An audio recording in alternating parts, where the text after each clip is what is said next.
So we're starting out. Tony's going to give us a wrap up of the second two 50 Shades movies. Here's the general thing is they get worse. They get less sexy. The second one, there's barely any sex. It's all about having a vanilla relationship and nothing happens in them. If something does happen, it's literally resolved the next scene. He is in a helicopter crash. Oh, we're going down. It cuts to later that night and they're all crying, and then he appears in the door. He's immediately fine, and then we just move on with the movie. And then in the third one, you told me that someone like gets kidnapped and it sounds exciting. They don't get kidnapped until like an hour 40 into the movie, and then they get her back about 8 minutes later. The only fun stuff happens within seconds, and then we're back out of it. Well, that's how fan fiction works. Truthfully, fan fiction doesn't. I don't read a lot of fanfic. Oh my god, fan fiction's like the greatest thing ever because it's so bad. It's hot garbage. Hey, watch him with Dan and Tony. Hey, watch him with Dan and Tony. It's like watching, yeah. Welcome to Hate Watching with Dan and Tony. This is High Energy Dan. Ooh, I love High Energy Dan. Welcome. Oh, I'm regular Tony because Yes, I don't have different speeds. I'm like, you're like a 5-speed bicycle and I'm like training wheels. And this is Hate Watching with Dan and Tony, which I already said. This week we're doing my pick, the Hottie and the Nottie from 2008. Dan, What's wrong, Tony? this movie this movie, as just a general thing before we begin, this I am watching. It's October. We record these early. I know I say that all the time, but I am watching at least one horror movie a day, sometimes 2, sometimes 3. This movie's grosser than any movie I've seen so far in my horror marathon, and I was upset. And my preface to this is I'm here in defense of the Hottie and Nottie. No, Dan. Well, I am in attack mode. I'm in absolute defense of this movie. I will say, and we'll get there eventually, but there is a redeeming quality to the movie. Mm-hmm. But as a movie, no, no, forget it. This is awful, and I want to shoot it in the face. Do you give this movie 1 star? I would give it a half star because it has one good person in the entire movie, and they don't use her enough until the end.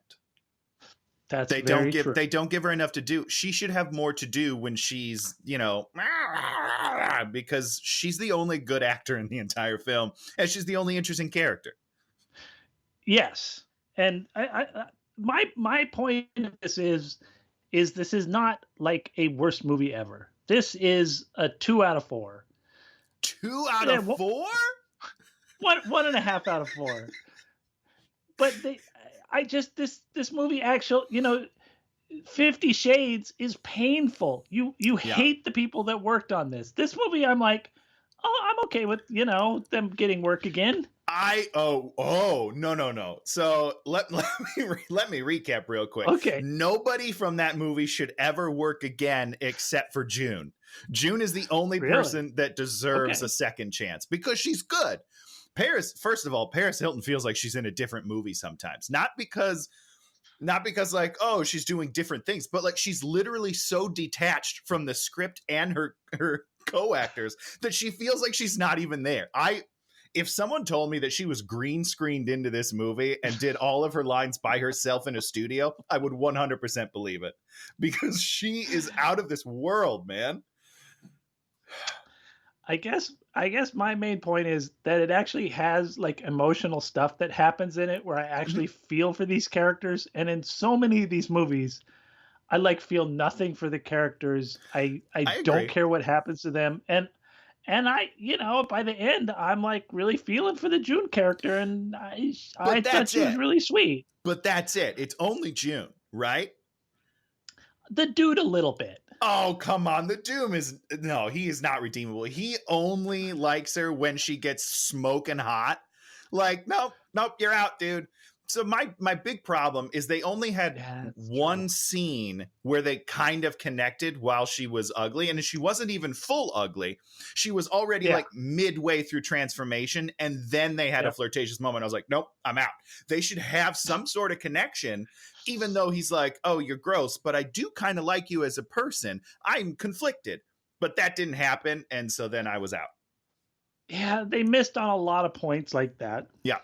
And they missed on one of the main things, which they set up at the very end, is that June is actually in love with him at the beginning.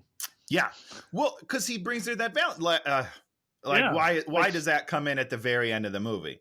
There's no emotional through line. It's just like, ooh, left turn. I'm out. and yeah. So I think there's a lot of things to be critical about with this movie, but I don't think this movie should. I don't know, man. I was watching something else on the TV, and just like everything that happened made me angry. This movie, I'm just like, well, it's embarrassing and weird and gross, and the characters are kind of obnoxious, but at least like there's some emotional connection at the end. But if you lift June out of this movie, all of that goes away. Yeah. So Yeah. so is the movie good, or is she just way too good for this movie? That's the way I look at it. It should have been about her. Yes, 100%. If not only because the guy that they have in the lead should never be a leading man in a movie in Hollywood ever in the history of the world. Are you kidding me, Dan? This freaking dweeb, he can't talk to women. He has no skills in the movie. He's not very attractive. And they're going to try to pair him up with Paris Hilton, who they build to be the most attractive woman in the world, which again, unbelievable. But still, there's no way that those two pair together. Like, okay, we're gonna get to it. Let's start. Let's do the movie. I'm sorry. I have some opinion.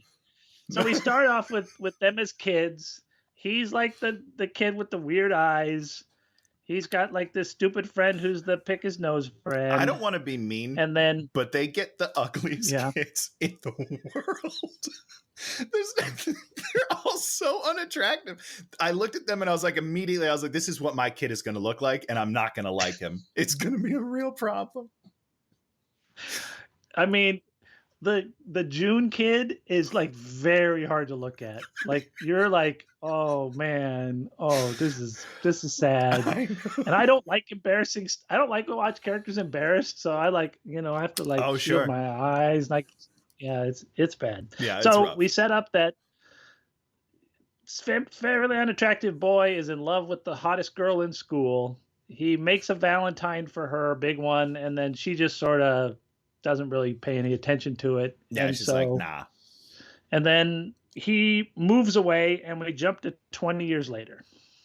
So was there anything else I missed? You didn't miss anything other than the ugly kids. My question is, he moves away after first grade, right? Like he's not there for the rest of... Okay. So that makes this movie immediately weird because he knew her for maybe 1 year. First grade. They also sort of set up that he just sort of realizes that he was, he wasn't really in love with her. He just sort of, then the next scene, his girlfriend breaks up with him, and then he's like, oh, let me think about that girl in first grade now, and then I'll obsess over her, even though he hadn't really obsessed over her before that. Not only that, but he has no idea what she looks like, who she is as an adult. So he's just looking at a child's photograph and being like, I'm going to need to pursue her. It's weird, Dan. That is very weird. So he breaks up with the girlfriend by like singing her this song, and then she like goes crazy, and we realize she's completely crazy, and she hits him with the guitar. And now, did it really bother you the way she was dressed? Everything about this scene bothered me, Dan. The song bothered me. The fact that they made her batshit crazy bothered me because she doesn't need... Why does she need to be crazy? Because then it's he's not like losing someone, he's escaping someone. So I don't feel bad for him. He doesn't need to move on. He should probably take some time to regroup after that emotional trauma that he just went through as a relationship. She accosted him, she stalked him, she ruined his car. Like, first, that's an unhealthy relationship. Get out, dude. And then, but he's still trying to get her back when he goes down the stairs, like half trying to get her back, half not. It's super weird, and I don't feel sorry for him. I don't feel sorry for her. I'm I feel nothing for this scene. It's awful. I'm so happy. So now he drives his crappy car to LA from wherever he was, which I assume was sort of Midwest. Somewhere. Yeah, they don't really tell you, but I feel like that's a safe assumption. Now we get Arno, his buddy from childhood, who acts as the world's weirdest plot device. He actually really has nothing to do with the movie. Nope. He just sort of exists in this space he's like a narrator. So he's like what I don't know. He just gives information freely and has all the information. Exactly. He's an unending source of knowledge for absolutely no reason, except for he's the creepiest man to walk the earth. He has a book of stalker knowledge on Paris Hilton's character. And we're just supposed to be okay with that? He brings out this book. Oh, it's the Hottie book. Why do you have all this stuff? And then he details her schedule, her daily schedule. So I'm to believe that he's followed her more than once. Like, he is constantly following this woman. But in the movie, he never interacts with her. Never once. He's, as far as I can tell, he's completely off to the side. I don't even know if she knows who he is. It's so bizarre. And then, of course, he has the weird mom, and the weird mom has laid out this giant array of candy in front of him. And she's like, he likes candy year round. What? Is that supposed to be funny? And let's talk for a second about this actor who plays Arno. So bad, Dan. He's so bad. I don't know if we've talked about this because we don't see a lot of fat people on our podcast or overweight, men. But when I see a part that I could conceivably play. Here's where Tony turned off to the movie. This is it. This is my biggest thing. And someone does it so poorly. It angers me deep in my core. Now, let's be clear. I'm not, I'm a terrible actor. That's why I don't work. But this guy should never work either. This guy should never have a job. He's so unbelievable as a human. He's just the worst. And I feel like they should have gone with a Dan Fogler, right? Which you obviously couldn't afford probably at the time, but at least he's funny. This character needs to be funny in order to work in this movie because he's so random. And it failed on every level. So basically he sets up this whole idea that the hottie and the naughty, where the hot person has an unattractive person that's their best friend, and this is June, and the best friend is like a blocker to the hot person.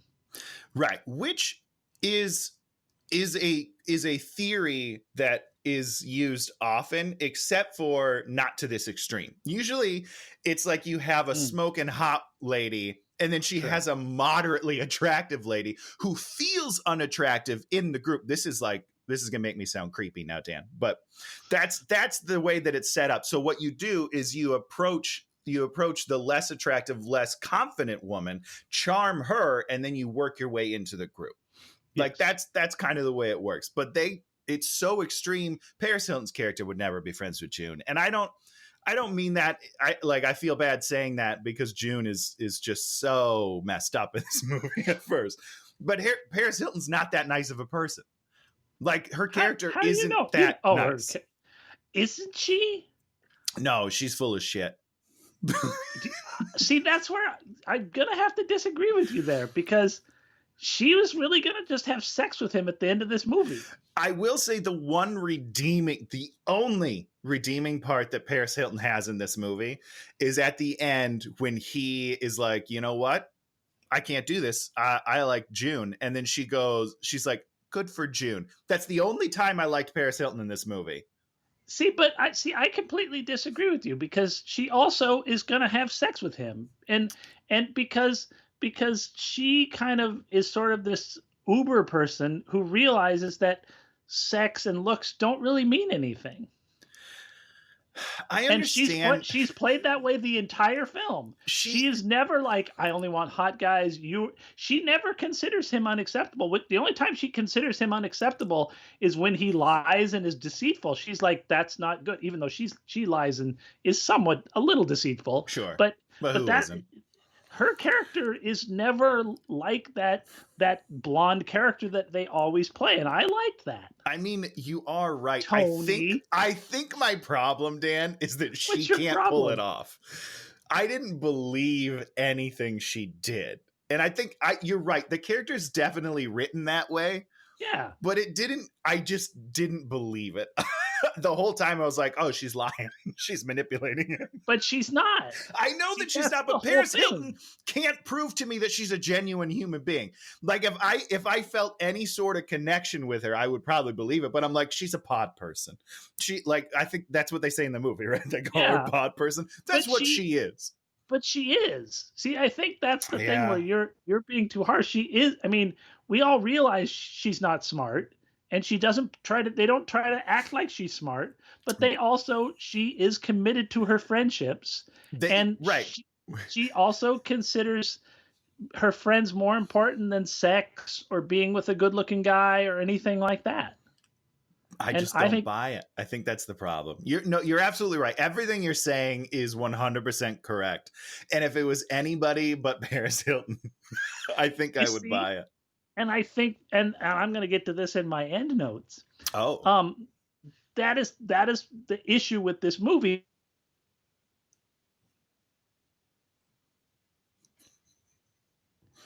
That people can't get around it being her, and I think that's why this movie is so hated, is because it's her. I agree, but I don't think it's their fault. I don't blame the people, Dan. because it's so she can't act, she can hardly read lines. Like it's not even to table read level. Like it's like she I feel like she walked into the audition room, had never read it, and was still better than she was on camera. The more she read it, the worse she got. Like that's how I feel about it. She's just I don't blame the people for not being able to get around it, because I can't get around it because she's so bad. See, I get around it because I'm not judgmental. Dan's the Paris Hilton character of the movie. I'm altruistic. These men sit on the benches and watch her jog by and ask her to marry them, and there's like an albino character. Okay. So the albino character really threw me for a loop here. I was into the album. So my first thought was like, is this a fake old person? That was my first reaction. I was like, they whited his hair. My wife, literally, Naomi, had to look over and she goes, no, he's albino. And I was like, oh, I get it. He maybe shouldn't be on the beach. Not my fault. I don't feel like that's very safe for him. Sunscreen. Was he covered in sunscreen? Gets up, I don't think so. And he's like running behind her. He tackles her. Before that, doesn't she say hi to these people? Yes, she is. So these are the reasons. She's not a terrible person. No, wrong, Dan. She's not cognizant of the fact that she's in danger. She's constantly in danger of these people attacking her. Okay, these are the people that murder people. What? No, they love her. Why would they attack her? Of course they love her. Those are the people that kill people, Dan. When they don't feel the love in return, that's when they snap, and then her body's in a dumpster. Okay, that's dark. I'm sorry, it's October for me. But she has no danger radar, which is proven to me in what you just read. He then follows her on the trail, smells her hair from behind, and then accidentally tackles her to the ground. And all she does is look at him and go, were you smelling me? No, you run. This guy just creepily attacked you from behind. He accosted you. He invaded your space, smelled your hair. He's dangerous. Get out. Get out. He's a predator. So instead, he says that we know each other from childhood and they go to breakfast. Right. Okay. Again, this guy hasn't seen you since the first grade. That's, I don't know, what, 20 some years, right? Is that what you said? 20 years, 20 years, yeah. And he immediately knows who you are. And then you go to breakfast with him. Sorry, this is too weird. This is too weird. I don't like it. She should never go to breakfast with him. Oh, Tony. So she's an event planner, which never sort of pans out. Oh, I forgot. For charities. Yeah, I forgot that. I get to throw parties, which is like totally, she wrote that line for herself, even though it has nothing to do with the movie, which is great. I always love it when people make themselves altruistic in movies. So great. So he lies about being a trainer, and then she gives him her number. Yeah, I'm sure he already has because of the file. Of course, because of the giant book. Now we get to the gym yoga scene, where we get our first look at poor June. Jesus. This movie, it's too much, Dan. It's too much. That's all I'll say. And she does an admirable job. Are you giving up, Tony? Are you like, okay, we're done? You sound like you've given up. You're just like, this movie defeated me. I've been fighting so hard already, Dan. I'm sweating. That's how hard I'm fighting. It's too gross. It's not believable because it's not believable. But here's my thing. Don't put it in LA. Let me ask you one question. Okay, shoot. We're gonna have to look at like the She's All That and greatest rom-com of all time. I'll say it right now. They try to act like she isn't hot when she's hot at the beginning. Yeah, and it's dumb. I get that. I totally get it. See, but you buy it. See, that's the thing is you're ready to buy it because you're like, I know she's hot and I know she's going to get hotter. They make June really unattractive. And so you're like, it's embarrassing to look at her and you feel bad about yourself. Exactly. You see, those movies are fantasy fulfillment. This is the real thing. Hold on. First of all, this is the real thing. Dan, these are two separate arguments we got to have right now. First of all, June is friends with a Paris Hilton character who is supposed to be basically a goddess. Everyone thinks she's like so beautiful and she's so nice. You are the ugliest human in the world. One, they're not going to be friends, but two, at some point, someone is going to get you the work done. The line where she's like, my insurance doesn't cover it. Like, sorry, which it doesn't. We looked it up, by the way, and that, I can't remember what it's called, but it is cosmetic. Surgery? Well, but whatever she said she has, it's real, and it is not covered in insurance because it is cosmetic. We looked it up because I was like, there's no way that this is real. More truth in the movie. Okay, sure. But everything else. So I'll buy her teeth, which is still, no, I don't buy it. But everything else can be taken care of. Yeah, and it all gets taken care of during the movie. During the movie, she's 20-some years old. You're telling me they never did it? She lives in L.A. She can't walk down the street without like a plastic surgeon being like, I can fix you. I can fix you. I don't buy it. I'm sorry. But that's the whole thing about movies is certainly things occur in a sort of tight time frame to sort of follow the story. So we have to suspend our disbelief for that. I can't do it. It's too much. It's too wild. So this is why She's All That works for me. Yes, she's very attractive, but they make her so weird. I knew plenty of people that were attractive in high school and college that were so weird that we just were kind of like, well, let's not hang out with them. Men and women, not just women, especially in like the theater world, which is where they set She's All That. Is she's like this weird theater geek, and those are not people you want to hang out with very much, Dan. They're usually pretty weird.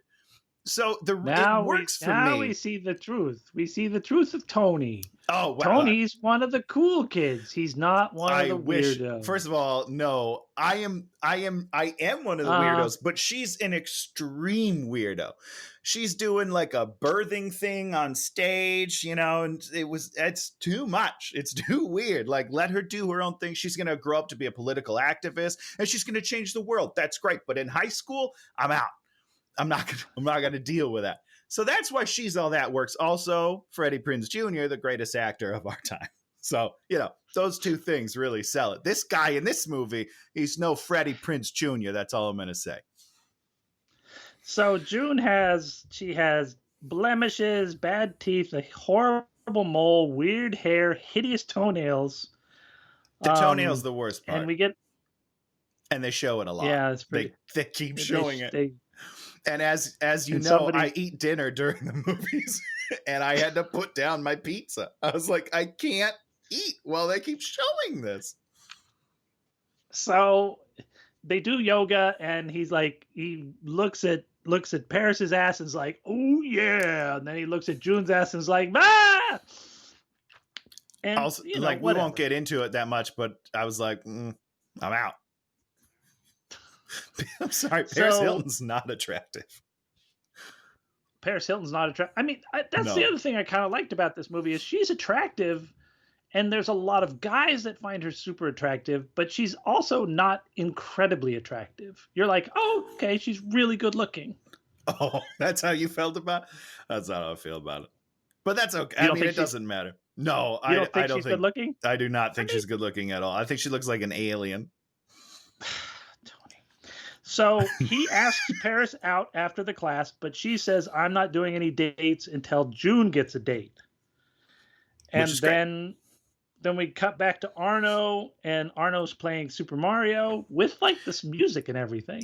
Is he though? Because it's slightly different. Like it's not. Is it slightly different? It is. It's not a Super Mario that you've ever played before, and I'm interested. I would definitely play this game. So then we come up with the whole idea of him getting a fake dude to go out with her. Then we have a Paris Hilton picnic. Then we have a whole thing where he recruits the dude, which was kind of whatever. Oh, this is when like the bald dude comes into it. Is that who he recruits? Yeah, that's the fake dude. Yeah. They should have just skipped that whole thing. That whole setup. Yeah, that doesn't add. It just goes straight to Johan. That's the most interesting dynamic in the movie to me, is like the struggle between him and Johan. This guy, and they make it. It's weird because they make his parts. This other dude, I don't remember his name, bald guy, the fake guy. They make him like super slapsticky. Oh, we just got a warning. Yeah. Are we back? I'm always getting warnings. Okay. Yeah, we're here. This will be a good time again.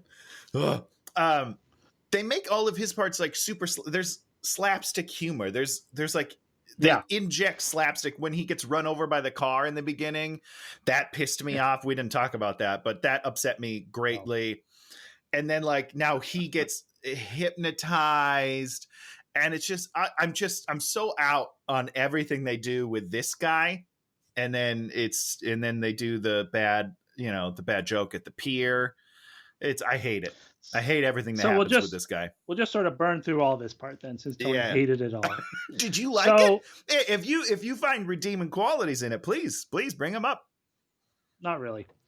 So basically, they sort of do a double date, and then he kind of goes okay. Oh, actually, June chews out a guy, which was kind of fun. That was the first time she actually got to talk. I did like that. And I was like, oh, great. Someone with an actual personality in this movie. Finally. That's how I felt. Finally. So they sort of have a date. Then they go on a boat. And then her toenail shoots off and lands in the dude's mouth. And he swims away. Oh, God, Dan. See, Tony lost his mind. Oh. And the toenail shot him. And it's like, it's just hanging at first. It's so gross. I can't handle it. Can't handle it. So then he gets a $2,000 thing for a spa for June. And then he also admits that he paid for it. So, question here, Dan.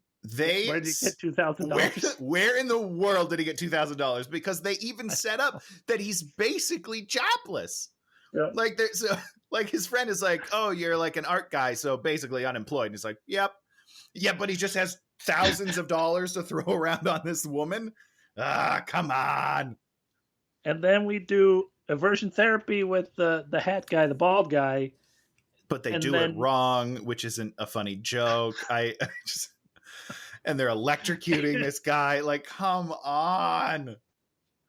So they hypnotize him, and then he breaks out of the hypnotism if someone says something about midget mimes. And then we have a pier date, and then he's all in love with her because he sees a Borg space woman. Is he in love with her or in a deep, deep, frightening lust? Because he is just like staring at her. He's like, and then he just keeps Tony's yelling auditioning for the role. He keeps yelling at her. He's like, I love you. Why is he talking so loud the whole time? He's so yelly at her. It was warnings, red flags everywhere, guys. Red flags. He's too aggressive. Tony. So then there's literally a midget mime on the pier, and the hypnotism breaks. He flees, and then the midget mime takes June on stage, and then is just so cruel to her. So mean to her. He's just so cruel. Mean. I was like, someone needs to kill this mime right now. He is a jerk. And so then Johan jumps up there, comes to her defense, and then they all go back to Johan's super cool pad where we learn that he's like a dentist. Yeah, now he went to Harvard. Has some money. He could spend $2,000 on a spa treatment like that. No problem. Yeah. Pick that guy, Paris. Go with Johan. Well, yes. And so what happens now? So then they go on the nature walk. And now June is starting to get, so there's like some other stuff that happens, whatever, who cares? Well, has he already offered her the free work? Because he offers her like work, her free work at the boat or at the dinner or whatever. Yeah, so, lunch. Yeah. So then now we're on the nature walk. Oh, wait, we go back to Arno, and Arno sets up this whole don't let him take his shirt off, because if he takes his shirt off, then you're dead. And so let we me get just 2 bits say, out of that as like, he doesn't need to take his shirt off for me to know that he's got a beautiful body. This guy doesn't matter. This guy is fit AF. All right, he's beautiful. Still not a good actor, which is a bummer, but at least he's pretty. I'm like, I honestly, as soon as he entered the movie, I was like, okay, game over. I'm not even rooting for this main guy anymore. I'm rooting for Johan because he seems pretty nice so far. Yes. So on the nature walk, June the mole is off. Her skin is getting lasered.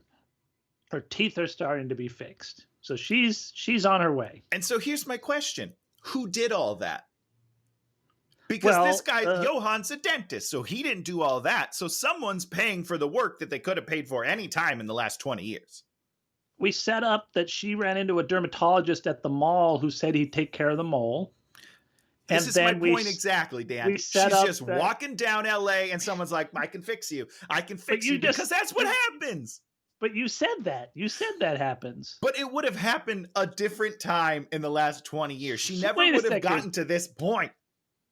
It's happening. It's happening when she needs it. This is a fairy tale, Tony, about love. You call this a fairy tale? Yes. This is a horrible story about how shallow people should be shallow, and if you're shallow enough, eventually it'll work out for you. Hold on. We are taught from an early age, right? The story of Cinderella.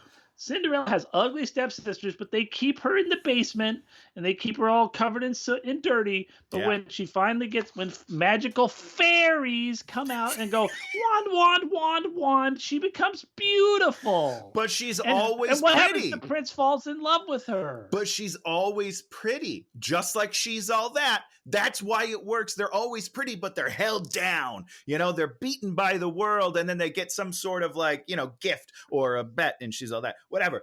But Cinderella was not ugly. She was just, you know, worked to the bone, and she didn't get out. And she finally gets out, and sure, she puts on a gown so that the prince thinks that she's royalty. And he's like, I love her. And then when she's like a poor person, I think he still loves her. I honestly don't think I've ever seen Cinderella all the way through. So what you're telling me is the only way you're going to make it and get magic to happen to you is if you're beautiful already. Thank you. Yes, that's what I'm saying. No, that's not what I'm that's your saying. point. What's your point is, Tony? my point against this movie is that nobody... She shouldn't be allowed to be beautiful. It's bad to try to improve yourself and your looks. You shouldn't get haircuts. You should just like grow giant beards and hideous hair. No, my problem isn't with June. My problem is with the guy who in the end gets a beautiful June character, but hated her before when she was ugly. That's my problem. I have no problem with the June. I think it's great. Okay, I'm being dramatic. You're right. I'm being dramatic. He never hated her. He says it right at the end. I don't deserve you because I didn't see you. That's right. He never hated her. And she should say, you know what? You're right. Get the fuck out of here. You shallow monster. That's what she said. But instead, it's like, you know what? Now that I'm hot, let's just bang. Let's do it. You've waited long enough, sailor. I'm so out. I'm so out. Anyhow, I don't know where we are in this movie. We're going to skip ahead to the coffee house. What's his name? Nate brings his guitar and he's going to play something, but Johan takes his guitar and Johan does a thing and everybody loves him. And Johan has a bad voice. He can't sing at all. I don't know why they made him do it. Just have him play guitar really well. You know what I mean? Like, he doesn't have to sing. It didn't work. So now we're in the club and she's got the Rogaine going for the hair. Right. And she's starting to look okay. And then they start making fun of Johan and Christabel together. And then oh god, I forgot that's her name. He's about to take his shirt off, and they have a moment right there, and it's sweet. Yes, they do. But she's already 80% through her transformation, so it's too late. It's too late. If they had shown this the Valentine, where I know that he's a genuine decent guy, it would have been better. So if they'd have built a little more decency into him, it would have been better. Yeah, if he was just like a regular nice human being, sure. Yeah, it would have helped me like his character a little bit. And but so June is like, this is a great little moment they have. And June is like, don't do it. And he's like, I have to do it. And he runs over there and tackles Johan, or tackles somebody. I don't remember who he tackled. You know, well, it all Johan, goes wrong, of course. For some reason, ducks, and he tackles Paris. Oh, Paris. Great physical comedy, guys. So then we're outside, and then he shows vulnerability. He's like, you're out of my league. I can't compete with him. And Paris's character, who's like this true, genuine, sweet person, says to him, I was with you. You know, and it's like this really good moment. And she sort of dresses him down, and he says, I made mistakes. I lied, but it's still me. And then she says it's over. Because he's broken her rules. She has a really nice line here where she's like, I took the time to get to know you. Yeah. And that's what this movie should have been about. Instead of June getting pretty, boy getting horny. It should have been like he is falling in love with her based on her personality. Yeah. And this is the first scene, and we're pretty far into this movie, that they have like a connection. And that's why this movie doesn't work for me. So then they pull up with his car, and it says loser on the side because that's what the girlfriend spray painted on. And the guy says, here's your car, loser. One of the best lines in the movie. Yeah, it was great. That was my favorite laugh. I mean, I didn't laugh much in this movie. No, because this romantic comedy is neither funny or romantic. It gets very romantic at the end. Oh, my gosh. So now he meets June at the cafe, and June is smoking. So much more attractive than Paris Hilton. Like, it's almost like this movie should have been reverse, where Paris Hilton was just regular. This is what I'm talking about, because she's so much more attractive than Paris that it would have worked to pretend Paris was the ugly one without doing any makeup. She could have just been insecure because her friend's so much prettier. Anyhow, June's smoking hot. It's like smoking hot. So they like start talking about it, and then they go back and they're like sharing desserts and they're having moments. And then he says that he's still in love with her. And then he kisses. Her. It's a very confusing scene. Well, so she's like, I've never been kissed before. I don't remember exactly how she brings it up. And he's like, what are you talking about? I kissed you in yoga.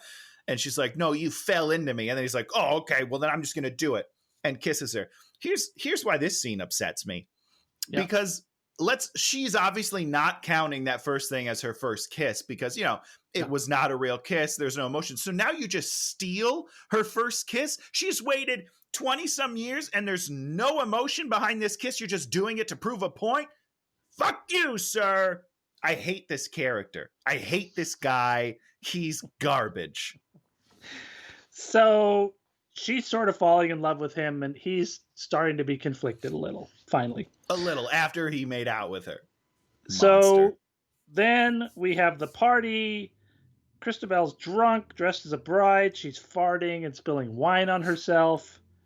And then we learn that Johann is kind of a cad. He's not a full cad. He's sort of a medium-level cad. Yeah. Because he's been helping June, because she's almost beautiful and she's going to be grateful, and tonight he's going to give her his reward. And reward. He's giving her reward is his sexy bod, which to me is so funny. Like, this guy is very full of himself. Good for him. But he never crosses into full villain territory.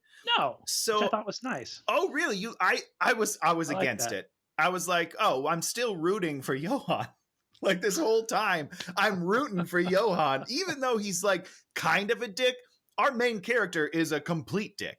He's a shallow asshole that has no redeeming qualities to me. And so I'm Team Johann.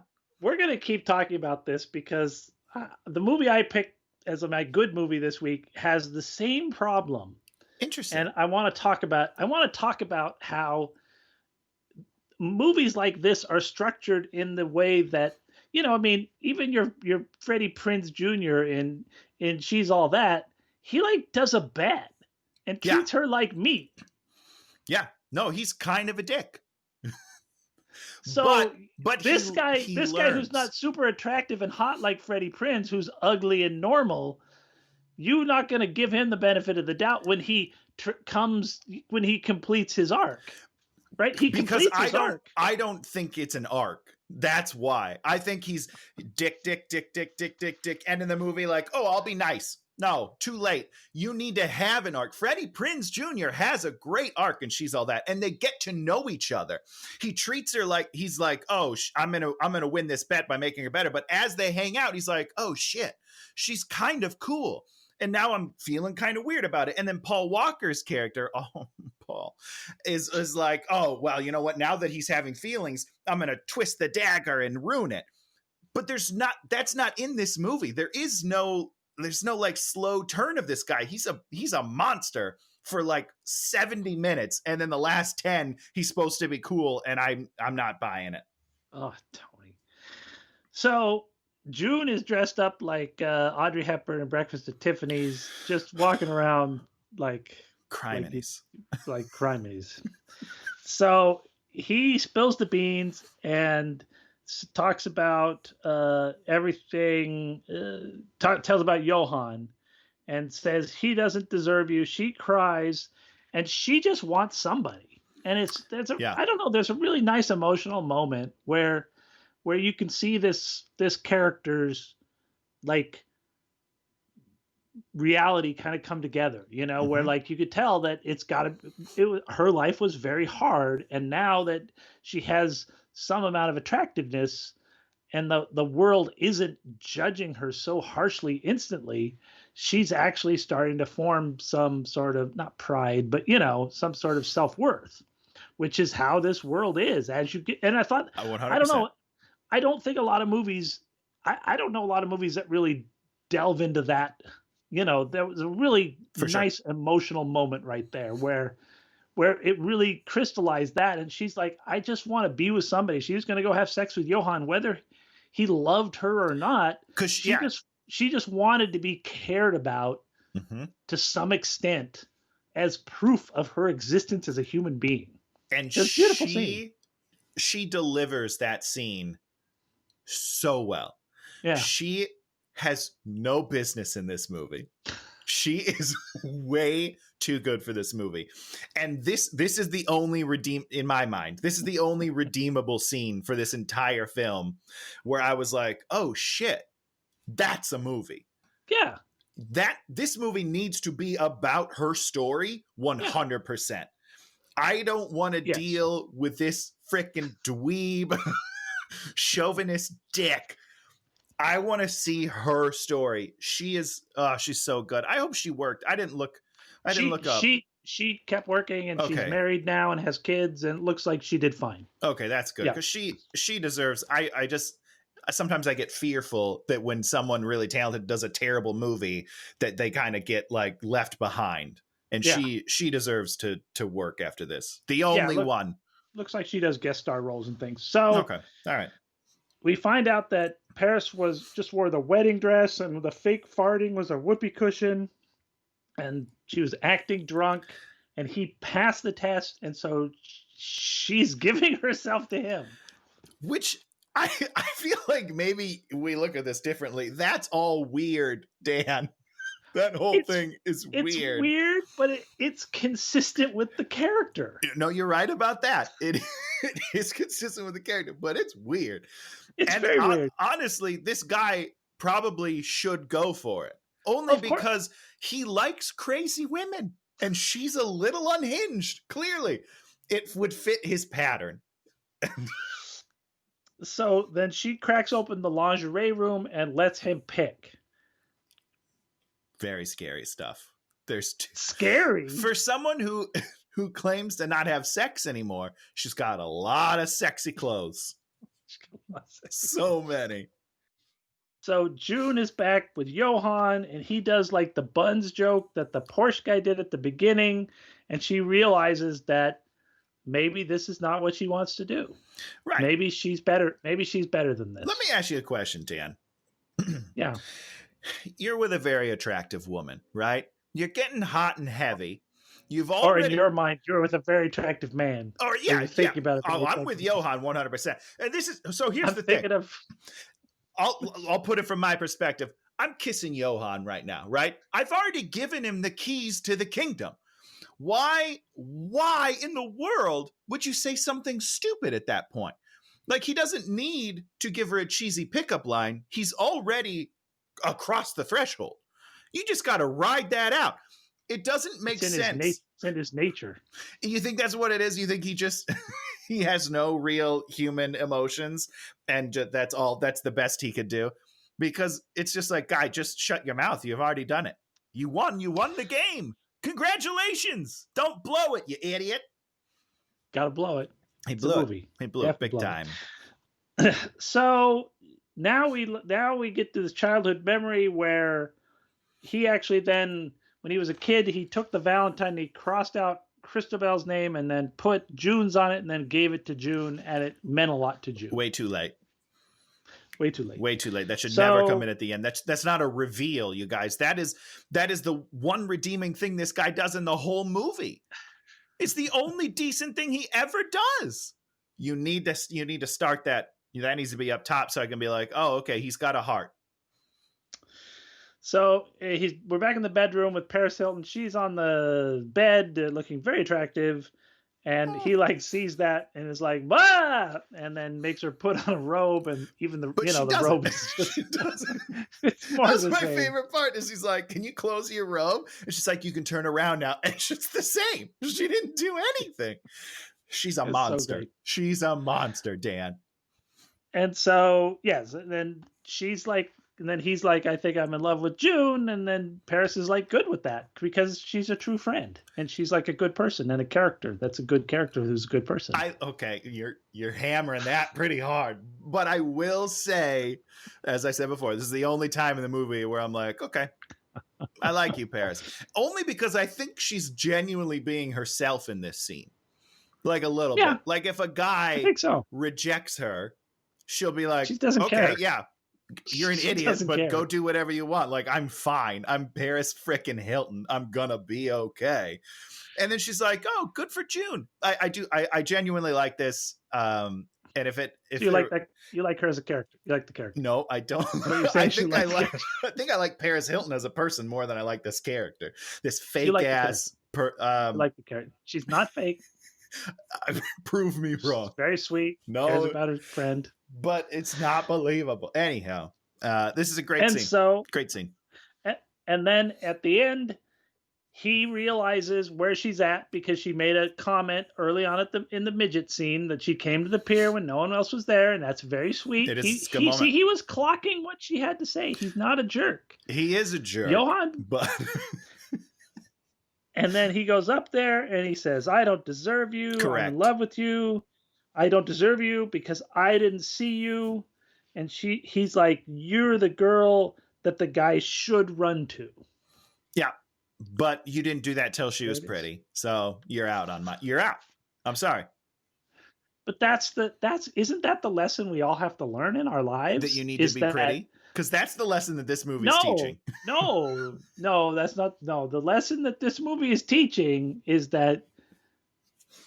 What's the lesson this movie is teaching? The lesson this movie is teaching, while you think about your lesson, is that as a man, don't pay any attention to ugly women unless you want to do a makeover on them and make them pretty, because sometimes you might strike gold. You know, you got to get through a few ugly people to get to the frog, right? Is the princess turns from a frog? Princess and the Frog, sure. Prince and the Frog and the Prince. Princess and the Frog. Frog Prince. The frog turns into a prince. Oh, that's what it is. She kisses the frog. She kisses Tony. The line is you got to kiss a few toads. I don't remember. I'm out. So, and then they have a very passionate kiss, and that's the end of the movie. Yeah. And what about that kiss, Tony? It was a very passionate kiss, wasn't it? On her end, yeah. Yeah, she's a way better kisser than he is. Here's the thing. She is just so much better than everyone else in the movie at everything. At every single facet of acting and living, she's leaps and bounds above everyone else. So she brought him up to her level in the kiss, which is great, because it was a very nice kiss. It was a good end to the movie. Quote unquote movie. Now so I went to the Wikipedia page. Okay. And I printed this out, which is all of the bad things that a bunch of stupid critics had to say about this movie. All right. Yeah. Hold on. We're going to read these because I think it tells us a lot of things about critics and about why this movie is so hated. Okay. Here's the first one. It takes guts or gross dim-wittedness for Hilton to appear on screen again after House of Wax, said Nathan Lee of The Village Voice. I was going to bring that up. House of Wax. Her dying. Is it bad? It's not great, but I remember I saw that movie midnight, opening night, and spoiler alert for everybody, if you haven't seen it, turn off now. She dies in the movie by getting a pole thrown through her head, and then she like falls over and slides. It's so good. The crowd erupted in cheers. We were going crazy. We're like, yeah! In fact, I think the poster of that movie said, on whatever night it comes out, see Paris die. I think that was like how they marketed the movie. So that's the kind of feeling people have towards Paris Hilton going into this movie. Next one. Actually, I don't know who that first one was from. This next one is from Nathan Lee of The Village Voice. He called it crass, shrill, disingenuous, tawdry, mean-spirited, vulgar, idiotic, boring, slapdash, half-assed, and very, very unfunny. I agree with a lot of those, Dan. Okay. James Berardinelli described this. This is the one I wanted to get to. Okay. The film's comedy as about as funny as the anal rape scene in The War Zone. Okay. Well, so now that is too much. That's gone a little too far. That guy has his own demons to deal with, I think, because that's pretty dark. Maybe he shouldn't be writing for any paper. Good God, that's this BBC terrible. reviewer said he called it a fascist eugenic tract. It's disgusting. Eugenics is the thing where you kill the people that have bad genes just so you have like the Uber race. Got it. Okay. And then here we go. This last one from Connie Ogle of Miami Herald said, imagine the worst movie you've ever seen. Got it. Now try to think of something worse. That something is this movie. Wretched, embarrassing, and a waste of time and energy of everyone involved. Well, I mean, it's only a waste of time for June because again, she's too good for this movie. I can pretty much say that half of the movies we've done on this show are way worse than this movie. I agree 100%. But having said that, I do agree with that one guy that listed a bunch of things because it's not a good movie. Like it is mean spirited and it's I don't know, but was it as funny as an anal rape scene? I mean, it's definitely funnier than that because I laughed a couple of times. We already talked about it. We at least laughed. I don't think that I would laugh I haven't seen that movie, but I imagine that I'm not laughing. I mean, I just hope you are. That's screw that guy. Like, what a pompous dick. That's how I look at that. And that's the whole thing is, I think this movie, we look back on a lot of movies in the 80s and 90s, and we're like, you grew up with them and they were funny.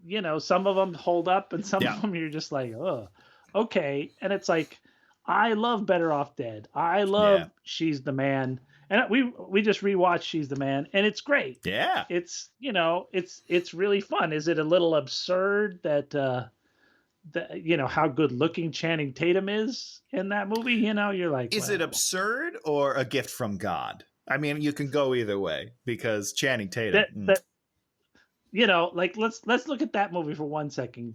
Okay. Channing Tatum can't get girls and doesn't know how to talk to girls. Yeah. You have a guy who's incredibly good looking, incredibly athletic, one of the greatest dancers ever. Oh, easy. Yeah. I don't know how to get with girls. I don't know anything about girls. Yet you enjoy it. And why do we enjoy it? I think that's something that we, as a society, really need to look at because I did not enjoy this movie because they made her unbelievable as a human. But then the flip side of it is like you have a beautiful Channing Tatum struggling to get girls.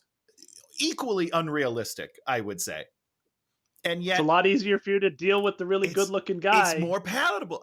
That's fucked up, Dan. And that is the whole point.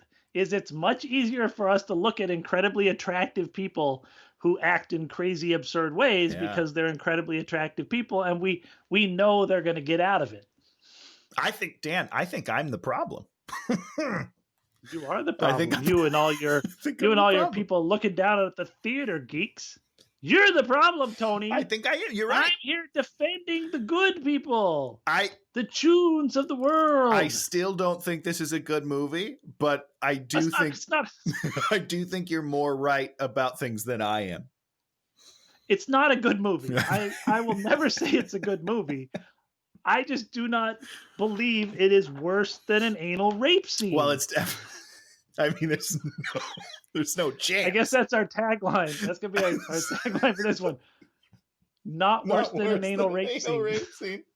Put it on the poster, baby. And And I think if this movie had been in the 90s, it would not have been judged as harshly. I think people judge this harshly because they wanted to judge Paris Hilton I harshly. think, yeah, I don't even think the time era is the problem. I really only think it's Paris Hilton. If you I put think so too. another beautiful Barbie doll in that role instead of Paris Hilton, I think this movie is just forgotten because it's just like, you know, it wasn't great, but it's not terrible. But you put Paris in anything and you're going to get hate. It's just the way it is. You only have two movies to hate on, or House of Wax and this one. And nobody wants I just to talk watched about House of Wax last night. True story. That was our horror movie for the night. You watched it? I watch it every year. Is it terrible? I don't think I've seen it. Oh, it's not good. Yeah. No, it's not a good one. It's not good. I love Chad Michael Murray. And he's the lead male in that. And he's kind of like if you watch One Tree Hill, where he's one of the Scott brothers. No. So he's kind of like a quiet, subdued, like, oh, I'm like a poet, you know, like an introvert a little bit. So then he did House of Wax, where he got to play like this jock kind of, he's like a, you know, a badass. So it's a nice new look for him. It's very sexy. But the movie is terrible. Except for when Paris dies. It's incredible. See, she made the movie better. She gave you something to cheer about. It's worth the price of admission. I'll tell you that right now. So that's the Hottie and the Nottie. Yeah. Any other final thoughts about how you're a terrible person? I did not realize, just watching it last night, those thoughts never crossed my mind. But I mean, you're right. You're right. I'm a bad person. I think we knew that already, and I accept that. I just didn't realize that was influencing the way I looked at this movie. But so, having said that, Dan, Freddie Prinze Jr. is for the win, as they say. That's what the kids say. Oh, I have a Freddie Prinze Jr. movie on my list that we're going to go to, and it's going to be so much fun. Are we is one of our months going to be best movies of all time? Is that what's happening, Dan? Certainly not. Okay, Tony, give us something good you've seen this week. I'm a little late to the game, I think, but I finally watched the documentary Never Surrender, which is a Galaxy Quest documentary made by the guys who do Honest Trailers. Oh, so good. Magic. So good. I mean, Galaxy Quest, in my opinion, one of the best movies ever made. Perfect movie. But the documentary, I teared up. Beautiful. It was great. They did a really great job. So if you haven't seen it, it's on Amazon Prime right now for free. Watch it. If it's good. I feel like we watched it on the TV, so I don't know where we watched it. I love, maybe I watched it on Amazon Prime. Yeah, just like, and it was so interesting how they struggled to get it made and how finding that beautiful tone that we all love now and look back and just, I mean, they crafted that tone so carefully. Yeah. And the tone is beautiful. Yeah. And it's just so good. It's a masterwork. And just like the casting and, Tim Allen, who knows who he is in real life, but man, in that movie, he is incredible. I saw him one time when I went to William Morris. And he was like sitting there waiting for a meeting. He was like sitting there in the couch. Just like a normal human being. That's so weird. Yeah. I don't like it. That's weird. So my pick, this pick is conditional, a little conditional. Okay. Because there's also something leading back to what we just watched, because I want to talk about. Okay. Hopefully you've seen this movie, Mysterious Island. I have not seen this movie. Oh, shit. Damn. I'm sorry, Dan. What is it? Josh Hutcherson. I'm already out. This is the sequel to Journey to the Center of the Earth that he was in with Brendan Fraser. Yeah. Now, did you ever see that? Of course. And it was kind of fun. Yeah. No, I love a little Brendan Fraser. So this is the sequel, and it's him, Josh Hutcherson, and The Rock. Oh. Okay. I'm in. So they go, I guess maybe Brendan Fraser was supposed to be his dad in the first movie. I don't remember who Brendan Fraser was what the relationship was. I don't remember either. So it's a Jules Verne thing. So they go to the Mysterious Island, The Rock and him, because they're looking for his grandpa, and then along the way they pick up Louise Guzman and Hudgens. Vanessa? What's her name? Vanessa Hudgens. Okay. Who is smoking hot. Oh yeah. Yeah. Smoking hot. And it's once again, Josh Hutcherson's character through this whole movie is kind of a jerk and then by the end, she's in love with him. And it's like annoying. Yeah. Because she's like beautiful and amazing and he's kind of a chump. Yeah. And they had to make him. So that's the annoying part. But the reason why you want to see this movie is because on the mysterious island, big things are small, big animals are small, and small animals are big. So there's giant ants and giant lizards. Okay. But they show up, and there are elephants that are this big. Oh. Like dogs. I want one. And they pick up the elephants, and it's the most beautiful thing I've ever seen. You're like, I want to live in this world where there's a little baby elephant I can pick up and like cuddle with little elephants. Yeah, that sounds amazing. It's the cutest thing I want one. ever seen. So that's why I'm giving this movie the thumbs up. That and you watch The Rock and you're just like, he's just the greatest.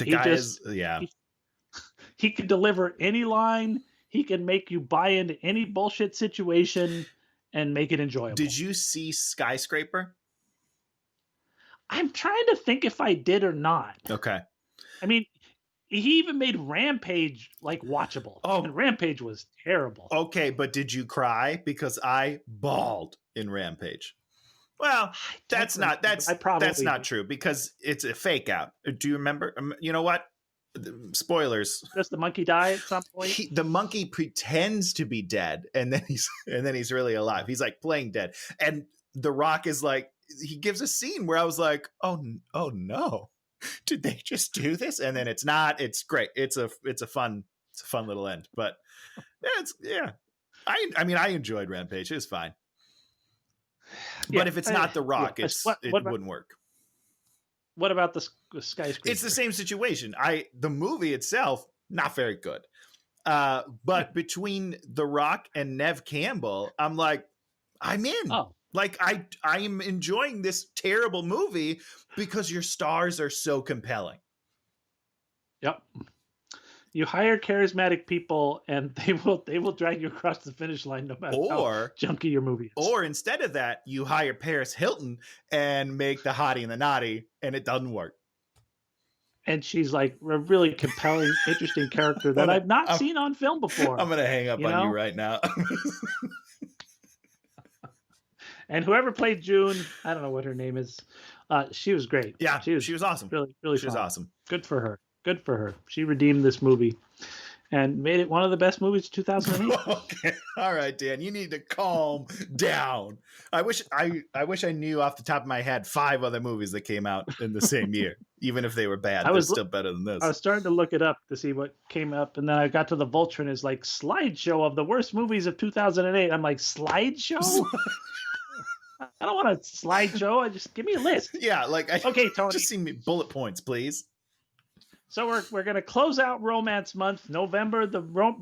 As everyone says, November, the Romance Month, the month of love. Probably should have done that in February. Yeah, Dan, it should have been in February. That's all right. Maybe we'll do something similar but different in February. I don't know. We'll do something. Yes. Sex comedies. Ooh. I'm into that because I have a couple on my list already. Sex comedy. What is a sex comedy? You don't know what a teen sex comedy? Oh, teen sex. American Pie is the gold standard, of course. You really like the new one, right? I hated it so much, so bad. Oh boy. So, and that's the thing this is our 3rd movie for romance. This is the first one where there was even the slightest amount of romance. I mean, that is true. So I'm going to, with week 4, I'm going to rectify the situation and give us so much love, so much heartfelt emotion that you won't even know what to do with it. And also, it blends seamlessly with our December month, which is holiday movies. So the movie I'm picking is the crowd favorite New Year's Eve. Did you ever see New Year's Eve? Is that Kate McKinnon? Kate No. McKinnon? Oh, you're thinking Christmas office party holiday or whatever. That's what I was thinking. Those, I think the words are right, but the order's wrong in what I'm saying. New Year's Eve is Josh Duhamel. Am I saying that right? Ashton Kutcher, Zac Efron, Michelle Pfeiffer. It's in the line of like it's a fake Love Actually movie. Yes, yeah. So Love Actually, everyone loved it. So then they made like a bunch more imitation ones. And I think this might have been one of the last ones made. I don't know. It definitely came after Valentine's Day. But there's a Valentine's Day one too, isn't there? Yes, there is. But that's not what we're doing. We're doing New Year's Eve, and it's gonna be so good. So much love. Jessica Biel. 2 for Jessica Biel. I feel bad making fun of Jessica Biel again, but Well, maybe she's going to redeem herself. I don't think so, based on the trailer. But you never know. Are you a fan of Love Actually? No, I debated doing Love Actually because I strongly hate Love Actually. I love it. A couple of there's 2 movies that I thought about doing that I just didn't do. The Notebook and Love Actually. Those were kind of the 2 up there, but I was like, The Notebook's overdone. And we're going to have to do it someday. We'll do it eventually. I'm sorry, time out. You've never seen The Notebook? No. Oh, Dan, never. I made a huge mistake then. We definitely should have done The Notebook. But we're not. We'll put a pin in that one and we'll do it later because New Year's Eve's coming at you, and get ready for that ball drop, baby. Ooh, yeah, it's putting us in December mood. I know, it's beautiful. Etouffee. That was my streamer. That's not what it's called. Good streamer, Tony. Okay, so this has been not that long. This is like one of our shorter episodes of Hate Watching with Dan and Tony. We were doing Hottie and the Nottie. Dan gives a vigorous thumbs up, not to be missed. And Tony gives as many thumbs down as I can get at the same time, except for June. June is too good for the movie. Maybe just watch the last half an hour. Skip the first hour. Yeah, that'd be okay. That'd be all right. Okay, well, thanks for showing up. If you like what you see, leave us a comment, leave us a thumbs up. Tell your friends. If you have friends, chances are if you're watching us, you don't have friends. And neither do we. So welcome to the club. Good night, all. Hey, good night there. That's good. Good night, all. Good night, yeah. Good night, governor. Oh, are you doing English? Oh, shit, I didn't record this one either. Hey, watch him! We're dead.